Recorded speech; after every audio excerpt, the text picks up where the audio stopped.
anniversary and is the Nebraska State Protocol Chairman. Historic preservation and historic preservation grants are also under her chairmanship. She has served as the president of the State Vice Regents Club, second vice president of the National Officers Club. She has a bachelor's degree in education from the University of Nebraska-Lincoln and a master's degree from the University of Nebraska-Omaha. Judy taught in Nebraska elementary schools for over 25 years. Following retirement, she has been active in volunteer work.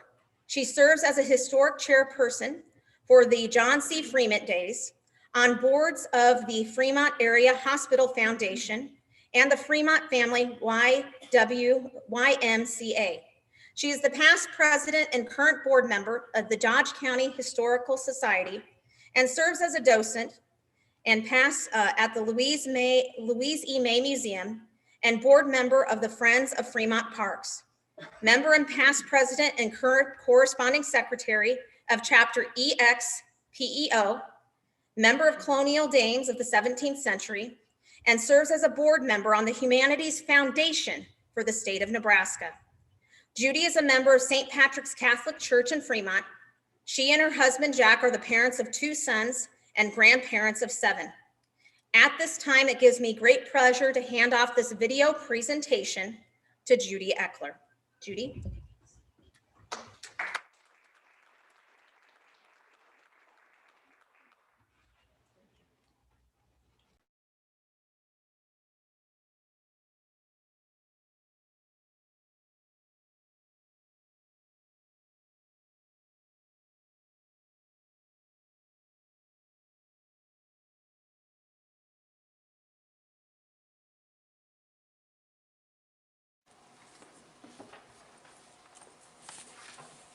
Madam State Regent, daughters, and guests. As you know, November 11th, 2021 will mark the 100th anniversary of the Tomb of the Unknown Soldier. DAR is proud to partner with the Society of Honor Guard Tomb of the Unknown Soldier to observe the special centennial. The president of the Tomb Guard, Gavin McElvenna, reminds us that it's important to remember that the Tomb of the Unknown Soldier is not just about World War I, but about every individual who has served, is serving, or will ever serve, and America's promise that they will never be forgotten. After World War I ended in 1919, more than 75,000 Americans lay buried in over 2,000 cemeteries across Europe, the majority of which were in France. Back home, the Gold Star families, those who had lost relatives in the war, worried that their sons and daughters had been laid to rest with little or no ceremony. It wasn't until 1921, though, that the United States made a symbolic gesture to lay to rest all the men and women who perished in the Great War. On March 4th, 1921, a bill to repatriate the body of an unidentified American soldier was passed in the United States Senate.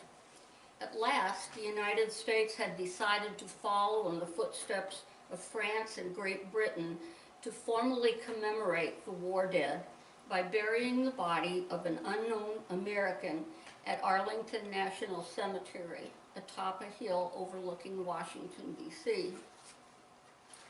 In 1958, the crypts of the unknowns from World War II and Korea were added, and in 1984, the unknown serviceman from the Vietnam conflict was buried.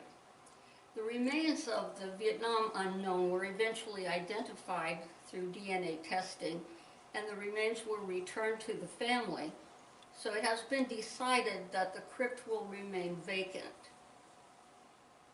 The original inscription has been replaced by one that says, "Honoring and keeping faith with America's missing servicemen, 1958 to 1975. Since 1937, the Tomb of the Unknown Soldier has been guarded by the Tomb Guards from a special organ of the Old Guard from the 3rd United States Infantry.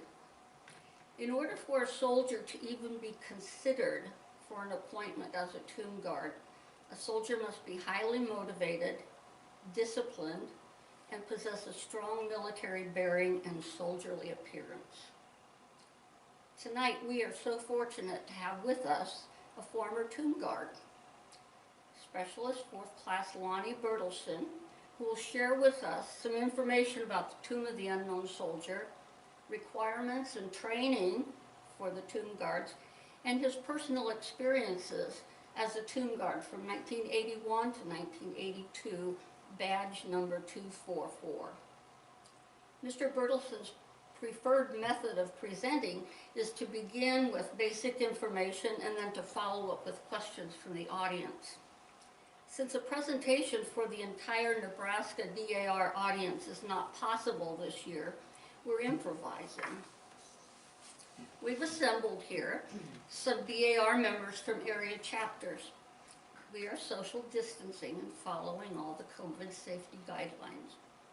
Present tonight are Honorary State Regent Suzanne German, State Vice Regent Marcia Shavlik, Corresponding Secretary Deborah Miner, Organizing Secretary Ann Cox, Mary Bothwell, Regent of Major Isaac Sadler La Bellevue Chapter, and Dr. Colleen Dilley, State Literacy Promotion Chair from Lewis Clark Chapter, and Jen Miner, who's back in the other room, the Volunteer Information Specialist Chair, Page Chair, and member of the very important State Conference Technology Committee.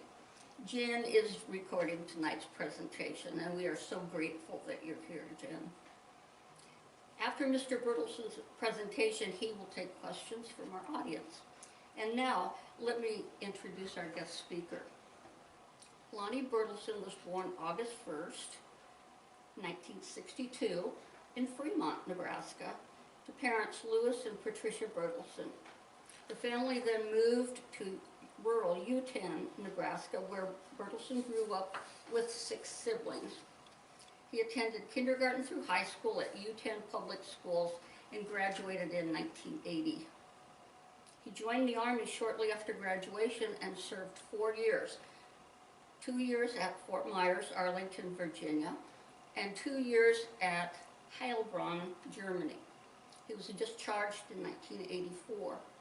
Since leaving the service, he's been employed in Fremont. He married Kathleen Anthony in 1987, and they have 1 son, Garrett, born in 1994. Garrett is currently serving overseas in Kuwait as a tech sergeant in the United States Air Force Reserves. Garrett served 6 years in the United States Air Force active duty prior to serving in the reserves. Lonnie Bertelson also has 2 adult stepdaughters and 7 grandchildren. And now, it's my honor to present Tomb Guard Lonnie Bertelson.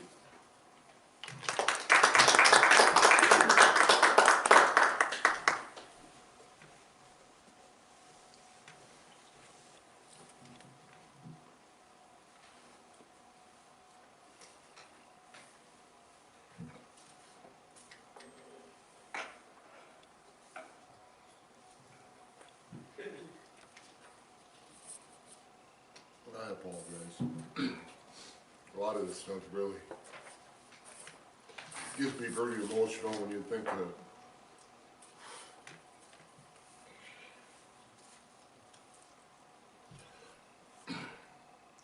mainly when you think of your family, what they went through and what they're going through now, and especially with this pandemic thing. It's just brings a little more meaning to everything that we're doing today and what our men and women are doing overseas in the service for something that really they can't even fight for. You know, they're battling against it just as hard as everybody else. My presentation was pretty much what Judy said.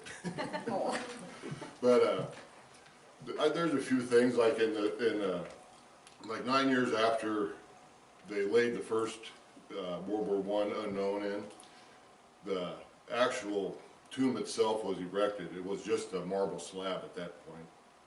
And Staff Sergeant Franks was the very first sentinel. And he didn't get his award or commendation badge or anything till like 1975, 76. The badge that commemorates being a Sentinel was in the 60s, I believe, is when they first came out. But, I guess the only other thing that, I mean, it was just a great honor. I mean, you never really, you know,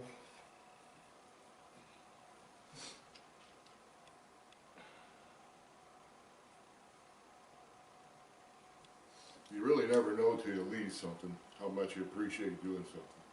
And that's kind of what it was with me, just a regular farm kid from Nebraska that just by chance was come up in basic training, and somebody asked me if I wanted to go to the honor guard. And they explained to me what it was. I met a couple individuals that were drill sergeants that had been there, and I thought, well, I'll give it a shot, you know, this is something. And one of the requirements at that time was being 6 feet plus to be a member of that. The presidential marching platoon is pretty much what it was. And from there, it's where you get selected out of being a sentinel at the platoon. And history from there, I guess. I mean, I can stand here and talk about all the little detail, but it'd be forever. That's why I'm kind of saving that for the reunion in November. And as far as now, I'd take questions. If anybody has anything they'd like to. Oh, they have lots of questions. I read some of them, and pretty good questions. I had to refresh. How many serve at any one time? Pardon? How many are serving at any one time? When I was down there, we had 6 people, 6 actual sentinels on a relief. There was 3 reliefs, and then we had a relief commander who would do the changing of the guard. And then one gentleman would be like a rank of a master sergeant, would be the sergeant of the guards, and he just was in charge of all of them down there. So basically the 18, 20, 21 people. So How many hours did you stand? I remember being in 2nd grade and visiting, and I was just so, you know, just stared and stared and stared at the guard, but I wondered how, in all kind of weather, and for how many hours? Yeah, it's a seasonal thing. The pageantry part of it is like during the summer hours, like April to September, and then they do run it longer for special things if the weather permits, but during that time in the heat of the summer, it was like a half-hour shifts. Okay. And then at night, it was an hour shift when the cemetery closed. And then the winter time, granted, like I said, if there was nothing special going on, it was an hour shift and not really pretty much non-ceremonial. You didn't wear your well, you wore winter jackets. I mean, you still did the walk and all the stuff you were trained to do, but it wasn't a lot of people there. Can you Got pretty cold. explain that walk? Can you explain the walk? I've read about it and I just... Yeah, the basic, what everybody wants to know is how many steps and what they represent, and it's 21 steps, and it represents 21 gun salute, which was the highest honor bestowed on anybody, and generally the only people that get 21 gun salutes would be the president and like dignitaries or senators, congressmen, or something like that. Most normal, other than like, I guess generals, most normal don't get, they just get the gun volley, which is a little different than the 21 gun salute. It was just the Army's adaptation of the 21 gun salute, and kind of went on from there. Everybody kind of does it, all militaries. Yes. Is it proper to say Tomb of the Unknown or Tomb of the Unknowns? Well, it's Tomb of the Unknown, because that's what's written on the marker, and we just always called it, we always go by Tomb of the Unknown Soldiers, but it's just Tomb of the Unknowns that I've always seen it written as. has it always been a soldier? We don't know. Didn't It's know. unknown, and I don't think I'm giving up any trade secrets here or anything, but it was Meuse-Argonne in France where World War I was Would be a soldier. just selected. I believe there was 4 caskets that were just randomly checked, and we're thinking they were American grave sites, but back then they never kept records of anything, so it might possibly be a female, you know, for all we know. And we won't, and they will never consider bringing up the Korean World War II or World War I for DNA tests. It's just, Vietnam was an exception, I think. I wasn't there when they interred him, but I don't know, I think a family member asked for that to be happen to see if that was their relative, and it turned out to be their relative. Wow. Just through documentations on his flight, he was an Air Force pilot, just through documentations on his flights and things like that, and where they recovered the remains, and just brought more and more pieces of the puzzle together. And I believe now the grave's still there, or the tomb's still there, I'm sorry, for the Vietnam, but it just has a saying on it that represents and honors all the unknowns through the Vietnam era.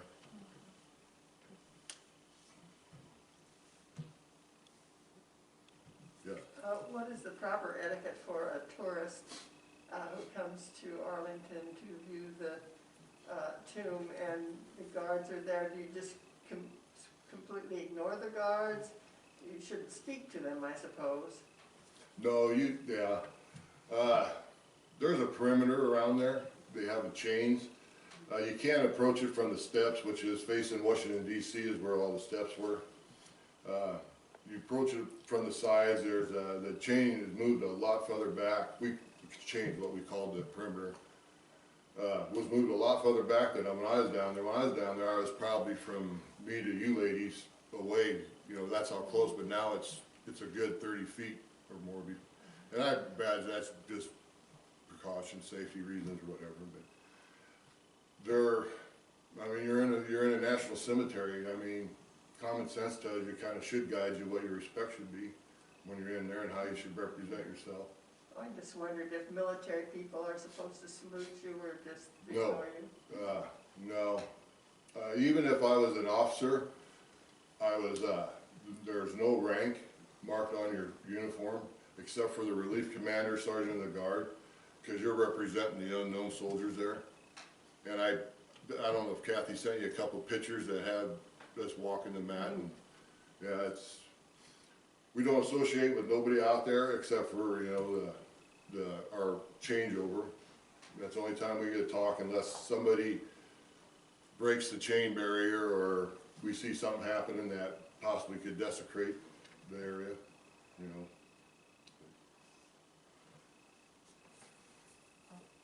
Were there any female guards when you were there? Yes, there was, and I think the most recent one was not that long ago. She took her last walk. Okay. And at the time I was down there, the standard was pretty much males, U.S. Army, infantry, and 6 feet, at least 6 feet tall. And your record, you couldn't have been like, back then, you could went to the service instead of going to prison for something that you did. It was more allowable, but no record whatsoever. I mean, you just kind of, mine was fine. I never got to leave the farm, so I couldn't do anything. You know. Well, one thing I noticed is that you had to have a 30-inch waist.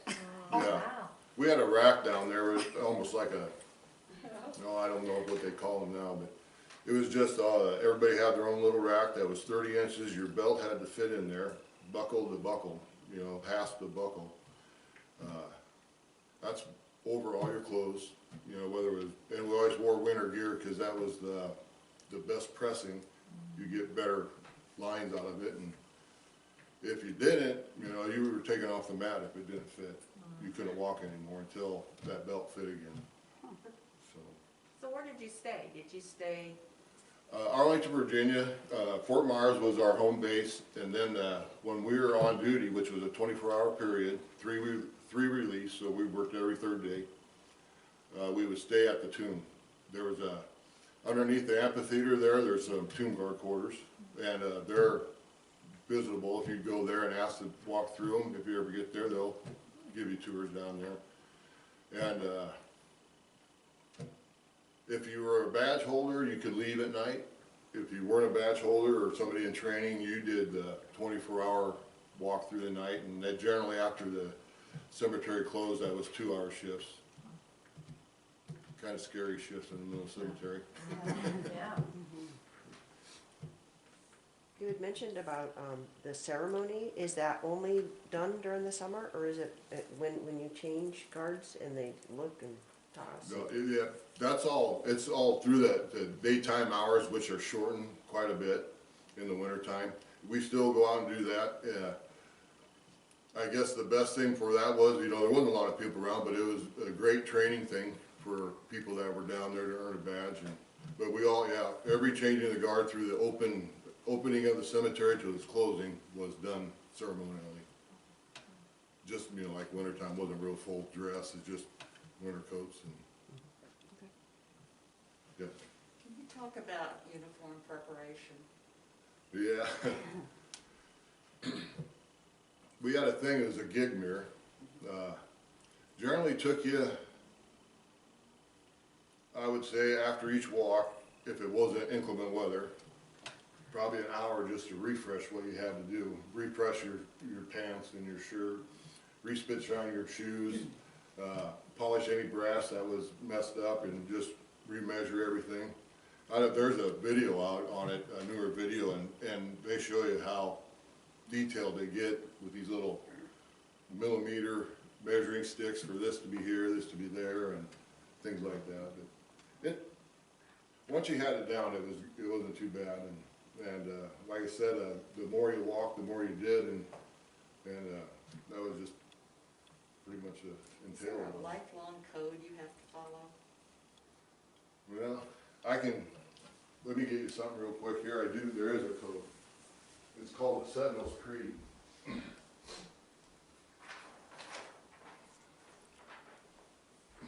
we're always gonna frame it before it gets too damaged. I apologize for leaving the camera.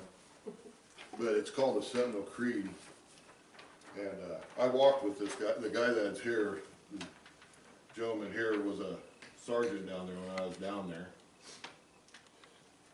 And if somebody wanted to read it, I'd probably have the same issues before if I started reading this. Judy, would you like to read this? Sure.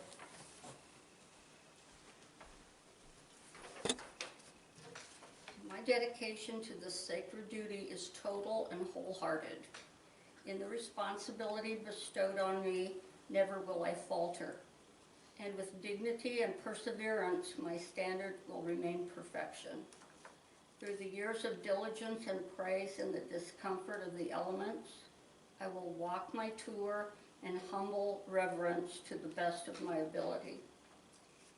It is he who commands the respect I protect, his bravery that made us so proud.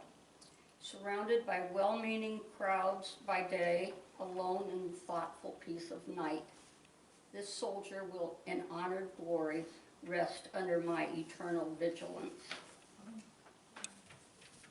And this is a pretty, I think it came out in the 80s, 70s, it had been the 70s when this came out. It wasn't always a standard thing, but everybody kind of, this was kind of like our prayer of the day or our Bible, basically. And through most of it, everybody followed it pretty diligent. There's a few things in here that just, when you first read this, is like, oh man, this is work. You know, this is gonna be tough. But other than that, I can, if you'd like to see it, I can pass it around. I do have my badge at home, but I cleaned my briefcase out from old stuff probably a year ago, and I can't find my briefcase now. Kathy, you hand me that patch, please. I have a patch that has the badge on it, and it shows the front of the tomb that shows peace, valor, and victory, which is the 3 statues on there. And it's about that size. It'd be, yeah, like that. It's pretty close here. Did you participate in funerals? Part of the presidential marching platoon company had that's what their job was, to do funerals and stuff. And this was like an offshoot of the honor guard, 1st Platoon Honor Guard. And I went down there on a they needed people, went down there, take a chance on doing it, and I ended up liking it.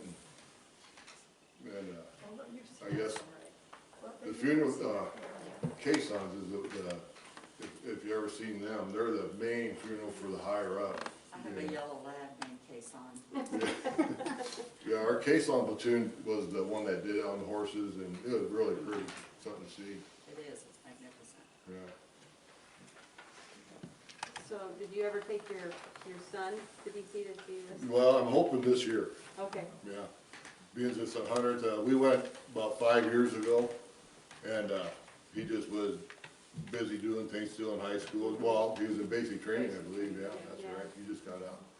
And I'm hoping to take him up there, that would be awesome. yeah. It should be something, I don't know how, I haven't really got on and seen what kind of pageantry it is, you know, I'm hoping it's not a whole lot. You Yeah. know, just get together with people Yeah. and experience it again. Have you stayed in contact with some of the other? Yes, I have, most, of course, most everybody on my relief. One gentleman, his name is Lonnie also, he's the one in the picture that the two of us marching, we were both Lonnies there, and kinda took this kinda neat.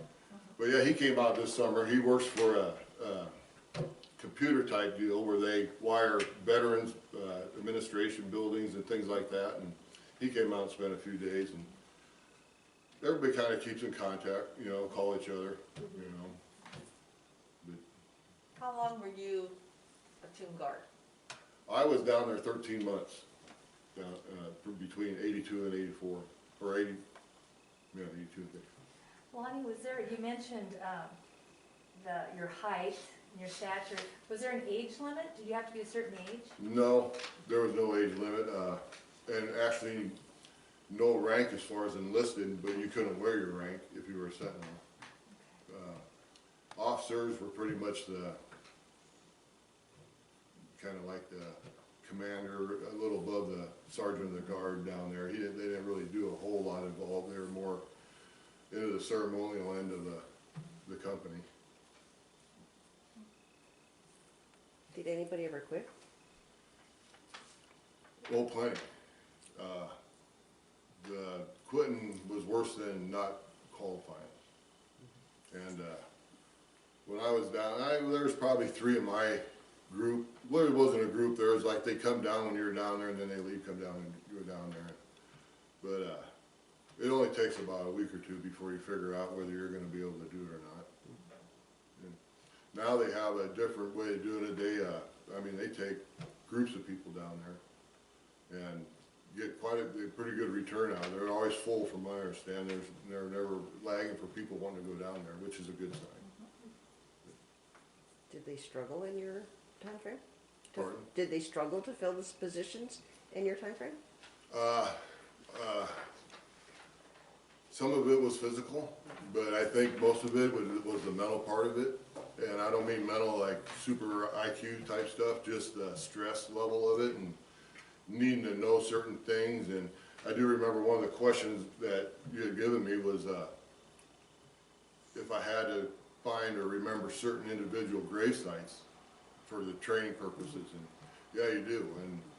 And a couple of them, like Walter Reed, there's 2 presidents there, John F. Kennedy and Taft. You know, you had to know where them are. And it wasn't in the daylight, you gotta go see these. They give you a flashlight, you know, but that's why cemeteries aren't fun at night. But, And no alcohol when you're, no. And even after the fact, you know, it was a certain group of people that, you know, you had to represent yourself on and off the court, basically. right. And it was probably a good thing at that age for me, you know, being young and wanting to experience all these things in life. It worked out well. It said in the information that I read that you have to be a member of the old guard. Yeah, How do you do that? How do you become a member of you the can old enlist guard? for it. The old guard was like 4 companies, Kason, the Presidential Marching Platoon, Company C, which was kind of like the guys that went out in the field all the time, and then the Fife and Drum Corps, and also Company, I believe D, but I can't really remember for sure if they were just like a funeral thing, just parade type deal also, but most of the big parades, First Platoon Honor Guard did most of them. So being a kid from Nebraska, how did you know that that's what you wanted to do? How did you know about it? Well, it was in basic training. They came up to me because of the clean record and height and the requirements that they kind of scout through basic training, I guess, to recruit for the Honor Guard. And you can enlist for it. It's nothing that you have to, you know, kind of strive for. I mean, it is once you get there, but I opted to go there instead of going. I signed up to going to the Ranger Platoon. I signed up for that and I opted to go there because I thought it'd just be kind of neat. Always was kind of curious about Washington D.C., what it looked like and things like that. Not really a history buff, but it was enough to draw me there.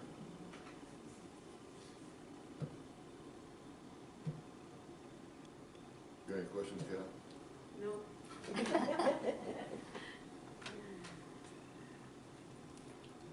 Anyone else have questions? So, one of the things that you mentioned earlier was, desecration. Has anybody ever attempted or succeeded in damaging the tomb? No. And that, to my knowledge, and I talked to, like, the gentleman that was back that I was in there with, and he said he'd never ever heard of anybody. I mean, we're there, they're awake, it's definitely protected. And the security there, other than us, is government security, like regular gate guards and stuff. And I'm not saying you can't get in there, you can't do it, but probably not a really good idea. Because I'm pretty sure that if you did something like that, it'd probably be no more daylight days. You know. So do you have a specific memory that stands out to you from your time when you were there? Was there something? I guess around Veterans Day, they have a Memorial Day, Veterans Day, they have a big wreath-laying ceremony. And the Memorial Day is the biggest, I believe, and that's like 300, 400 wreaths at that time.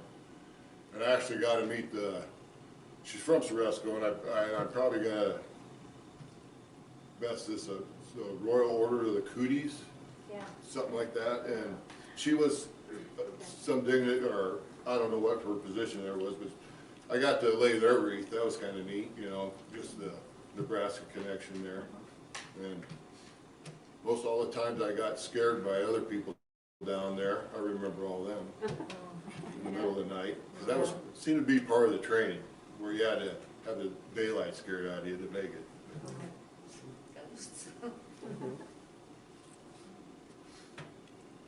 So would you recommend to a new soldier to do this?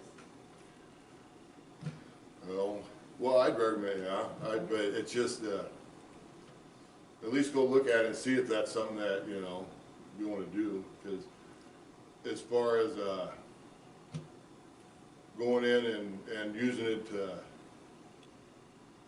other than, heck, I would say it, like being a doctor or a medic or something, there's really not much. You have to take this is a sacrifice that's just for your personal experience and your honoring of the unknown or anybody that was killed in any war. You know, you have to want to do that first and then go about your life. It's got a special meaning. Yeah, it's. Well, I think as Judy said, as members of the DAR, we respect veterans and we have a respect for those who came before us. And so just on behalf of us, I want to thank you for your service. Oh, that's, yeah, thank you. We're just happy that you are here. Several of us volunteer at the Omaha National Cemetery. So I know you're just in working with veterans and talking to them, seeing the mutual respect is something that's hard to describe. But I think all of us ladies in this room feel that, and we thank you for that. Well, you're more welcome.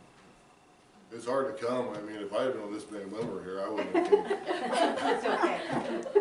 I was terrible at speech. I'm terrible at starting from people. But I was at the same cemetery. We went down and did that honor flight. We did an honor flight. I did an honor flight just went up and pretty much did this for them and stuff like that, and they're all mostly retired veterans, and that was a pretty cool thing. And there was a few that were still in the service and stuff, and it was enjoyable, and a beautiful cemetery down there. I mean, the mortuary, it just felt like a home almost in there. I mean, they just make you feel real comfortable in that place.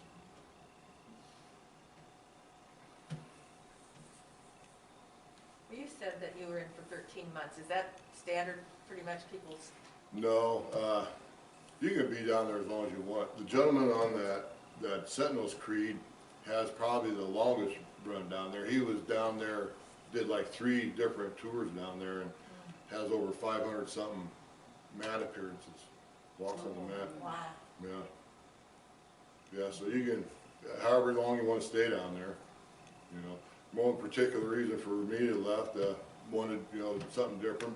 It does get on your body, you know, just the tear on your legs mainly is what was getting to me, and ankle thing, because you know, the type of heel clicks you do down there and different things, so. So then you went to Germany after? Yes, yeah. Yeah, I decided, well, if I go somewhere, I'd just like to go see something else, a little different, you know. And that was pretty interesting. I never got, and I always thought about going to France and seeing the cemeteries there where the body was exhumed from, and I just never had the opportunity, or never actually did it, basically. So, exhumed from, was it the Meuse-Argonne Cemetery then that Yeah. it was taken from? I remember it being called Meuse-Argonne Cemetery. Okay.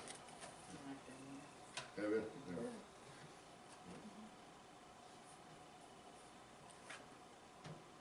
Any other questions, or are we? Okay, all right. Well, thank you. Yep, thank you. On behalf of the Nebraska Society of Daughters of the American Revolution, we thank you for your presentation. And we appreciate so much the fact that you were willing to work with us and willing to make this virtual presentation possible. And I'm glad I didn't tell you how many women were going to be here. We thank you for sharing your experiences and your insights into the requirements and training and life of the Tomb Guard. We're especially proud to know that a native Nebraskan was one who held this very special position. And finally, we thank you and we thank your son for your service. Thank you. So this concludes our program.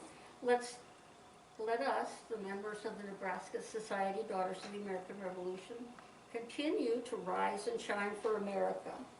God bless the DAR, and God bless America. Thank you.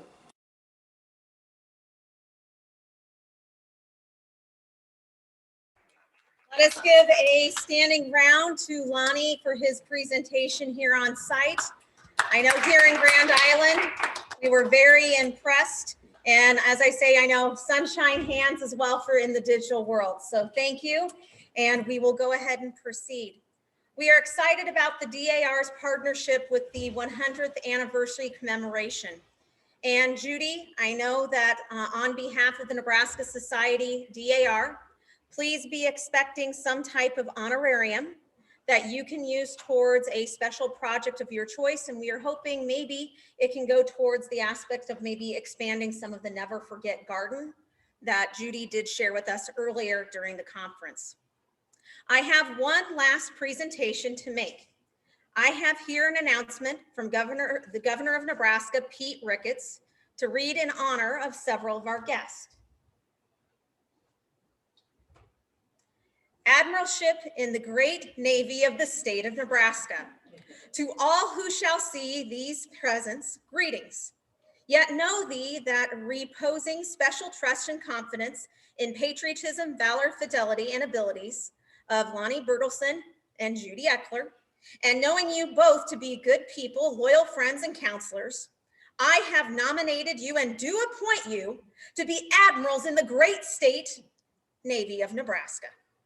You are therefore called to diligent discharge of the duties of admiral by doing and performing all manner of things thereunto belonging, And I do strictly charge with the requirements of officers, seamen, tadpoles, goldfish, under your command to be obedient to the orders of other admirals.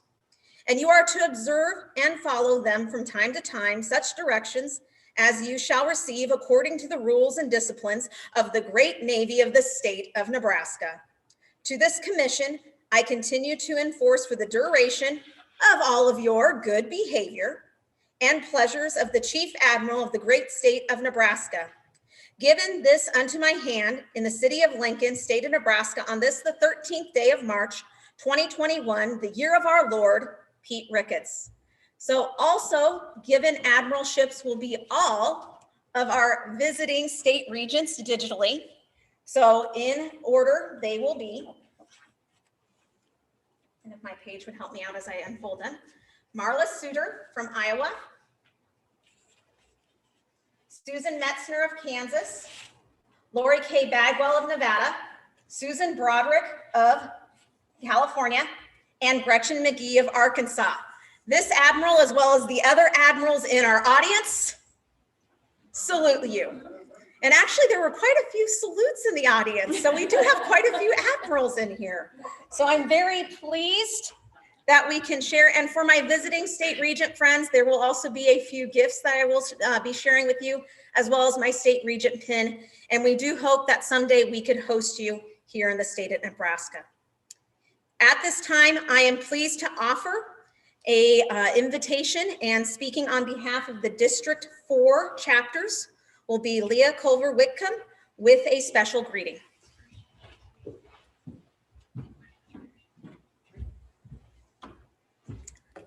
Thank you, Madam State Regent.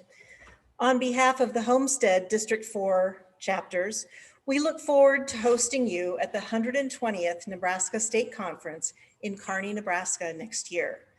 Two of our special guests will be Denise Doring Van Buren, our NSDAR President General, and Laura McGrillis Kessler, NSDAR Historian General.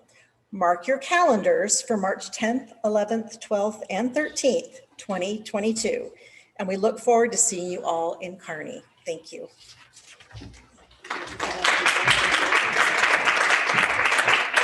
And just like this year, I know our District 4 regents and chapters will do a great job hosting. I am going to kindly ask that our District 3 also helps in auxiliary as well, because I think that was something from this state conference that I thought worked well, so that we could have a true team approach. Right now is our final meeting of the 119th Nebraska State Conference. And again, I am very appreciative of all who have made this possible. I appreciate everything that you have done to accomplish the objectives of our society this past year. I know that parts of the past year have been hard, but Nebraska DAR has found ways to, as they say, party on throughout all trials. I appreciate all efforts of our chapters, our committee chairmen, and our state officers, and anyone else that I've failed to mention. Thank you. We do have some special announcements to finish up.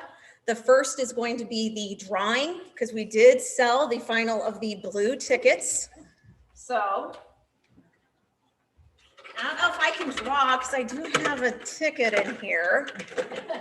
Parliamentarian Reichenberg. I have 9 tickets. Okay, she has 9. Stacy, do you have tickets in? Okay, my personal page is going to help me out.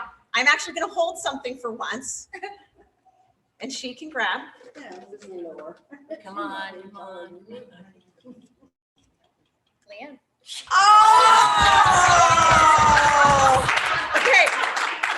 The moving of the camera was the excitement of the parliamentarian who's supposed to be neutral in all cases. But I guess in this case, we will forgive her as long as she at least shares one thing. I didn't even get one bingo and blackout. I know she did not even get one bingo and blackout. So congratulations, Mrs. Reichenberg. We hope that you enjoy.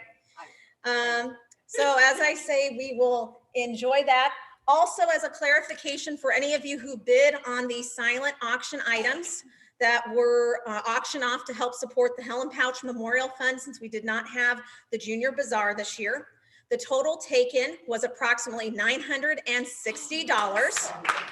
Very comparable to, I know, a good junior bazaar year. So as I say, ladies, we pushed through, and I know some people still need to settle up, and if you are physically here, you may pick up those items after, which if not, I know some in the digital world, those will be sent to you.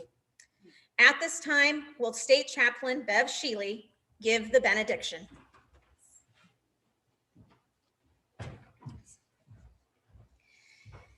Dear Lord, we have been blessed with good things of this life and in this our great nation. We have come here to work for its preservation and continued liberty. We offer our thanks for thy guidance and strength in carrying out our task. We have met with cherished friends and have made new ones. Please guide us as we carry out the many responsibilities that each has undertaken. Bless us all and grant us safe travels home. Amen. Amen and amen. Would everyone please stand as we will now sing God Bless America. To me, this year, it was very important that we end very much with this song because I know that we are in need of blessings as a country. Please feel free to join in a cappella. God bless America, land that I love, stand beside her and guide her through the night with the light from above, from the mountains to the prairies, to the oceans white with foam. God bless America, my home, sweet home. God bless America, my home, sweet home. Due to COVID-19 guidelines, there will not be a receiving line. Please feel free, though, to socialize after this event and bring greetings in ways that would follow social distancing. This can also include enjoying the photo booth. Please remain standing until the colors have been retired and the platform has been recessed. By the virtue of the authority vested in me as the Regent of the Nebraska Society Daughters of the American Revolution, I now declare this 119th Nebraska State Conference adjourned. Sine die.